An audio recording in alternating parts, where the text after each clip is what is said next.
এবারে ভয়াবহ বন্যায় ভেসে গেছে সর্বস্ব। মাথায় ছাদ নেই, ত্রাণ শিবিরে কোনো রকমে কাটছে দিন। বই খাতা ভেসে যাওয়ায় পড়াশোনাও শিখে উঠেছে। কারো সামনেই মাধ্যমিক পরীক্ষা, কারো আবার মাস্টার ডিগ্রির পরীক্ষা।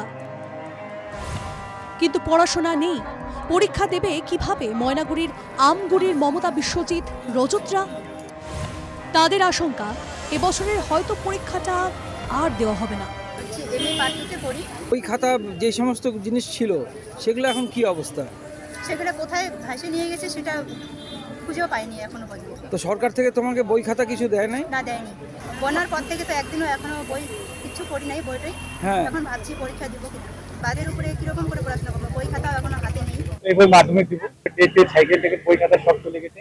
সরকার থেকে কোনো বই খাতা দেয়নি। বন্যা সব ভেসে গেছে? হ্যাঁ, সব ভেসে গেছে। তা এখনো পাও নাই? এখনো পাইনি তো। তাহলে পড়াশোনা করছো কিভাবে? এভাবে আছি এখনো। স্কুল কি যাচ্ছো? না, স্কুল কি যাবো? সাইকেল নেই, ইসে নেই। গত 5ই অক্টোবর বিধ্বংসী বন্যায় ভেসে যায় উত্তরবঙ্গের একাংশ। তারপর থেকে প্রায় 2 মাস পার, এখনো ত্রাণ শিবিরেই রয়েছেন বহু মানুষ। মৌলিক চাহিদা অন্ন, বস্ত্র আর বাসস্থানের দাবিতে জেলা শাসকের কাছে তারা ডেপুটেশন দিয়েছেন।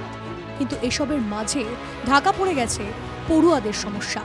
তাই এবার পড়ুয়াদের দাবি, অন্ন, বস্ত্র, বাসস্থানের সঙ্গে তাদের শিক্ষারও ব্যবস্থা করা হোক। সরকাররা যদি আমাদের বাচ্চাদের স্কুলে যাওয়া, বই, সাইকেল এগুলো যদি ব্যবস্থা করে দেয় তাড়াতাড়ি।